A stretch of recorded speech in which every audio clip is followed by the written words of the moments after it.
La primera vez que volví a la antigua iglesia donde mi madre desapareció, no esperaba escuchar nada. El lugar llevaba 3 décadas abandonado. Sin embargo, al pasar frente al confesionario, algo me obligó a detenerme. Una sensación caliente como un aliento rozando mi mejilla, me hizo girar la cabeza. Apenas rocé la madera oscura, escuché una respiración lenta, profunda, casi sensual. Como si alguien al otro lado estuviera esperando que pusiera mi oído allí. No había viento. No había luz. Solo ese ritmo húmedo que subía y bajaba como un pecho invisible. Me quedé paralizada. Quise correr, pero una voz me susurró muy suave, casi pegada a mi piel. Quédate, no huyas, Lucía. Mi nombre. ¿Quién lo pronunció? Sentí un escalofrío descender por mi espalda como un dedo helado. El sonido se detuvo y durante un segundo pensé que lo había imaginado. Pero entonces desde la ranura del confesionario brotó un aroma dulce, cálido, casi pecaminoso, como si el deseo tuviera un perfume propio. Retrocedí, pero la puerta del templo se cerró sola detrás de mí, golpeando con un eco que retumbó en mi pecho. Sabía que debía irme. Sabía que nada vivo, ni santo ni humano, podía respirar así.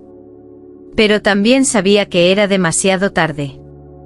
El confesionario ya había exhalado, y me había elegido. Esa noche no pude dormir. Cada vez que cerraba los ojos, recordaba la voz llamándome desde la oscuridad, Lucía. Era imposible. Nadie sabía que había regresado al pueblo. Nadie excepto los muertos y los santos que vigilaban las paredes carcomidas de aquella iglesia. Regresé al amanecer con el corazón golpeando mi pecho como si huyera antes que yo. La luz filtrada entre los vitrales rotos pintaba el suelo con colores apagados.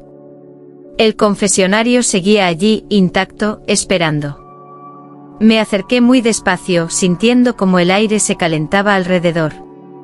La madera parecía palpitar, como si respirara por sí sola. Apoyé la mano con cautela. «Volviste», susurró la misma voz de anoche. Me congelé. La voz era masculina, profunda, suave. Casi íntima. «¿Quién eres?», pregunté con un hilo de aire. «Aquel que escuchó tus primeros pecados, aunque eras demasiado pequeña para recordarlo». Un escalofrío me abrió la piel. Mi madre me llevó allí cuando tenía 5 años. Desde entonces, nunca más. ¿Cómo podía saber eso? No quiero hablar contigo, mentí. El hombre o lo que fuese exhaló un suspiro tan cálido que lo sentí en mi cuello a pesar de la pared entre nosotros. Mentir también es pecado, Lucía. Di un paso atrás. El confesionario vibró levemente como si una mano invisible recorriera su interior. Vuelve esta noche, ordenó la voz. Quiero confesarte algo yo. Algo dentro de mí sabía que obedecer sería peligroso, pero no hacerlo sería peor. Intenté investigar. Tenía que saber quién me hablaba. Pasé horas en los archivos parroquiales, revisando nombres de sacerdotes que habían servido allí antes del abandono. Entonces lo encontré, Padre Mateo Cárdenas. La foto era antigua, quizás del siglo XIX. Y debajo la fecha de muerte, 1892. Mi sangre se volvió hielo. Ese era el nombre que la voz murmuró cuando le pregunté quién era. Esa noche, aún con miedo, volví. Algo en mí ya estaba atrapado. El confesionario parecía más oscuro de lo habitual, como si absorbiera la poca luz que quedaba. Mateo, susurré. La respiración detrás del muro se aceleró, como si el nombre despertara algo dormido. Hace mucho que nadie me llama así. «¿Estás muerto?», dije. Él rió. Una risa baja, lenta, casi erótica. La muerte no impide el deseo, ni la fe, Lucía. Sentí mis rodillas debilitarse. Algo cálido, una energía densa, se filtraba por las ranuras del confesionario. Un aroma a incienso quemado y piel mojada me envolvió. «¿Qué eres?», Pregunté. Fui un sacerdote. Fui un hombre. Y ahora, soy lo que esta iglesia decidió conservar. Extendí la mano hacia la madera. Sin saber por qué. Necesitaba sentirlo, aunque fuera a través del muro. Pero antes de tocarla, la voz murmuró. No abras esa puerta, Lucía. Si lo haces, ya no habrá vuelta atrás. Y entendí que él no pedía salvarme. Estaba advirtiéndome para poder disfrutar la caída. Intenté alejarme del confesionario. Lo juro. Pero cada noche cuando cerraba los ojos escuchaba la respiración de Mateo en mi mente, lenta, profunda, envolvente. Como si él siguiera a mi sombra. Regresé al tercer día. La iglesia estaba más fría que nunca, pero al acercarme al confesionario, el aire se volvió tibio, casi húmedo. La madera parecía latir. Lucía, susurró la voz, si supieras lo que siento cuando entras. Me quedé sin aliento. Parecía que se arrodillaba al otro lado. No deberías decirme esas cosas, dije. Yo confieso lo que soy. Aunque a Dios le duela escucharlo. Su respiración se volvió más lenta. Cada exhalación se filtraba por las rendijas como un aliento directo a mi piel. Podía sentir cómo la voz me envolvía, como cada sílaba se deslizaba por mi cuello. ¿Qué quieres de mí? Pregunté. Que escuches. Que sientas. Que no huyas aunque tu alma tiemble. Una presión invisible, suave, como una mano hecha de aire, rozó mi cintura. Me estremecí. No tienes cuerpo, susurré, temblando. No lo necesito para desearte. Un silencio espeso cayó entre ambos. Un silencio que no pertenecía a lo sagrado. Y en ese instante entendí que Mateo no buscaba redención. Buscaba compañía en su condena. Y quería que fuera yo. Quise hablar con el obispo local. Quise encontrar una explicación racional. Pero cuando mencioné el nombre Padre Mateo, su rostro palideció como si hubiera visto un fantasma familiar. Ese nombre no debe pronunciarse, me advirtió. No fue un sacerdote común. Él mezcló fe con algo prohibido. No quiso decir más. Regresé a la iglesia, más confundida que nunca. Encontré una hostia consagrada aún guardada en el altar, como si el tiempo no la hubiera tocado. Impulsivamente la tomé. Apenas rozó mi lengua, se abrió una grieta diminuta en su centro. Y una gota de sangre cálida cayó en mi boca. Me estremecí. El sabor era metálico y dulce al mismo tiempo. Sentí un hormigueo recorrerme el cuerpo, subiendo desde el pecho hasta los labios. Eso no deberías haberlo tocado, susurró Mateo, apareciendo detrás de la madera como una sombra que respira. ¿Qué era eso? Una ofrenda. Un recuerdo de la misa que nunca terminé. Su voz se volvió más intensa, más cercana. La sangre responde a ti, Lucía. Como todo en este lugar. La iglesia entera parecía vibrar. Las velas apagadas encendieron una chispa tenue sin tocarles. Algo despertaba. Y comprendí que la línea entre lo santo y lo prohibido en ese templo nunca había sido clara. Especialmente ahora que yo la había cruzado. Esa noche decidí enfrentar a Mateo. No podía seguir perdiendo el control de mis pensamientos, de mis sueños, de mi cuerpo. La iglesia estaba envuelta en una penumbra azulada. El confesionario parecía más grande, más oscuro, como si hubiera crecido con mis miedos. Mateo, susurré, dime la verdad. ¿Porque yo? La respiración detrás del muro se volvió pausada. Cada inhalación sonaba como un beso que no llegaba a tocarme. Porque tú me escuchaste, respondió. Y nadie escucha a los condenados. No estoy aquí para esto, balbuceé. ¿Para qué, Lucía? ¿Para sentir?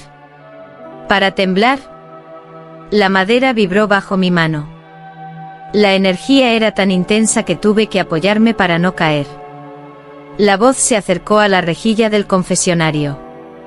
«Déjame entrar», murmuró. «Solo un instante». «¿Entrar? ¿Dónde?» «En ti». Un escalofrío ardiente me recorrió la columna. Mi respiración se desordenó. Era como si el aire entre los dos fuera una cuerda tensada a punto de romperse. «No puedo», susurré. «Ya lo hiciste. Cada vez que vuelves». La ranura dejó escapar un aliento tan íntimo que mis labios se entreabrieron sin quererlo.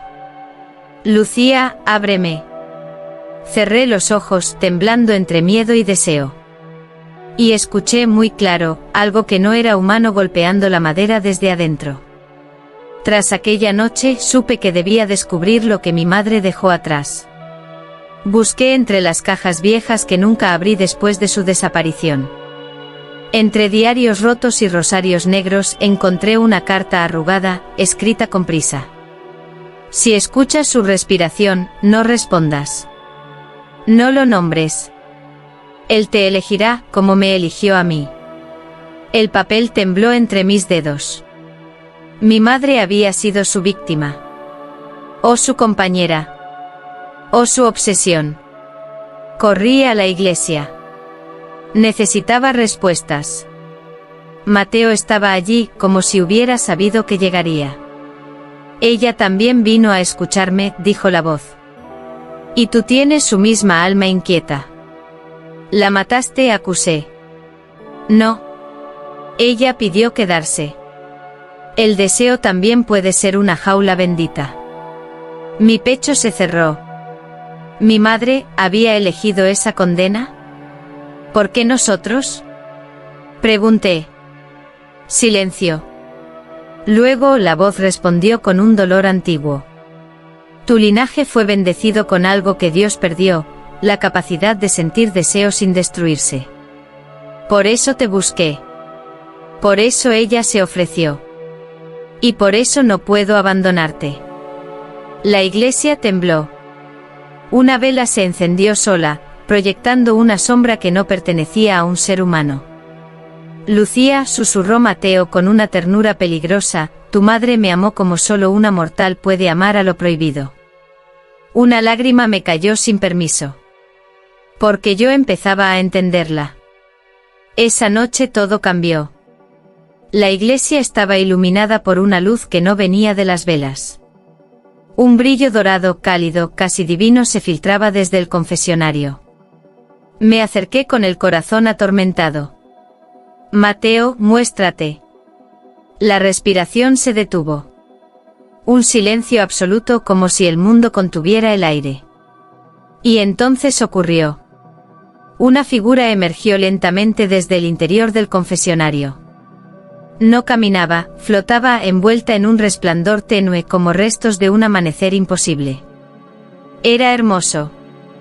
Inhumanamente hermoso. Rostro juvenil, ojos dorados, torso hecho de luz que parecía latir con cada palabra. «No temas», susurró.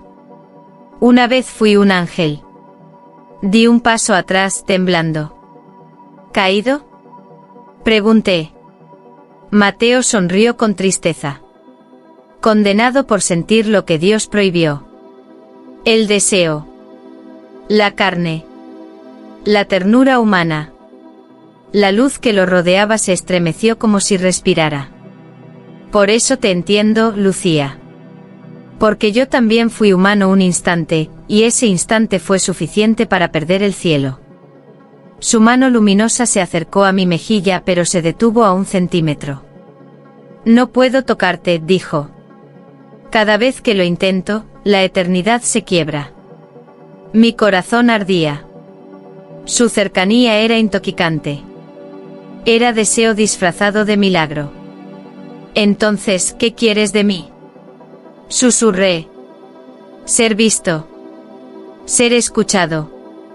Ser amado por alguien que no tema mi condena». Y entendí que el monstruo no era él. Era lo que el cielo le había hecho. Desde aquella aparición, algo en mí cambió. Podía sentirlo cerca incluso cuando no estaba allí, una presión suave en mi pecho, una corriente cálida en la nuca. Mateo me seguía, no como sombra, sino como un latido. Volví al templo al caer la noche. El aire vibraba, cargado de electricidad y tentación. Lucía, susurró Mateo, quiero mostrarte lo que perdí. Se materializó otra vez, su luz más intensa que antes. Levantó la mano y esta vez la acercó más. Su dedo hecho de resplandor rozó mi piel. El cielo crujió. Un estruendo lejano, como huesos gigantes quebrándose sobre las nubes. Las lámparas temblaron. Una grieta luminosa cruzó el techo, derramando un brillo blanco que no debía existir en ese mundo. Caí de rodillas. Su toque ardía, pero no quemaba. Era una mezcla imposible de placer, dolor y algo divino. No puedo, jadeó Mateo. Si te toco más, romperé la voluntad del cielo. Entonces déjame decidir, susurré con lágrimas en los ojos. Él retrocedió como si mis palabras lo hirieran físicamente. Si me eliges, Lucía, no habrá regreso. Serás la llave de mi libertad, o el último sello de mi prisión. Mi respiración tembló. Porque por primera vez, me di cuenta de que yo también lo deseaba. El templo estaba en silencio absoluto. Mateo permanecía frente a mí, mitad luz, mitad sombra, como si el universo entero sostuviera su forma con dificultad. Yo sentía su destino en mis manos. El mío también. Lucía, susurró, elige. Miré el confesionario, origen de todo. Ese lugar que respiraba deseo, miedo y fe. Ese lugar donde mi madre se había perdido, o encontrado. Ese lugar que ahora quería devorarme a mí. Si te libero, ¿qué ocurrirá? Pregunté. El cielo caerá un poco más cerca de la tierra, respondió. Y yo podría amarte sin romper el mundo. ¿Y si te encierro? Mateo cerró los ojos. Sus alas de luz temblaron. Seguiré aquí. Respirando. Deseando. Esperando otros 100 años, o 1000. Pero tú vivirás en paz. Paz. Una palabra que ya no parecía pertenecerme. El techo emitió un crujido final, como un suspiro de un dios cansado. La grieta luminosa descendió unos centímetros, iluminando mi rostro. Mateo extendió su mano hacia mí. No me tocó. Solo me ofreció su cercanía. Lucía, el deseo también es sagrado. Y entonces entendí. Mi madre no huyó. Ella eligió. No al pecado, sino a la libertad. Tomé aire. El último aire de una vida normal. Te elijo, dije. La luz estalló. Mateo gritó, no de dolor, sino de alivio. El cielo se abrió un instante. Y yo sentí la última respiración de Dios descender sobre mí. Como una bendición prohibida. Nada volvió a ser igual. Ni para el cielo. Ni para mí. Dicen que después de aquella noche, la iglesia dejó de ser un lugar. Y empezó a ser un cuerpo. Hoy cuando camino por el pasillo central, escucho la madera respirar bajo mis pasos, como si el templo entero exhalara conmigo. No tengo miedo. Ya no. Siento una presencia constante a mi espalda, un calor suave que roza mi nuca, y sé que Mateo está ahí, incluso cuando no se muestra. Desde que lo elegí, nada funciona como antes. Las velas se encienden solas cuando entro. Las sombras se abren para dejarme pasar. Y a veces, solo a veces, siento manos hechas de luz acariciar mis hombros mientras duermo. No son sueños. Nunca fueron sueños. Anoche, mientras el viento golpeaba los vitrales rotos, escuché un susurro distinto. No era Mateo. Era más profundo, más antiguo. Lucía, ¿qué has liberado? El cielo todavía sangra por aquella grieta que abrimos juntos. Y cada amanecer trae un brillo nuevo, como si algo más grande que él estuviera preparando su llegada. Algo que no pertenece ni a la tierra ni a lo divino. Mateo me mira con dulzura cuando lo nombro, pero sus alas tiemblan. Él lo siente también. Lo inevitable. Lo que viene. A veces me pregunto si fue amor, o destino. Si salvé a un ángel condenado. O si desaté la primera pieza de una profecía olvidada. Pero cuando Mateo se acerca, cuando su luz me rodea, cuando mi piel reacciona antes que mi alma. Entiendo que ya no importa. Porque ahora, en este confesionario vivo, soy yo quien respira deseo.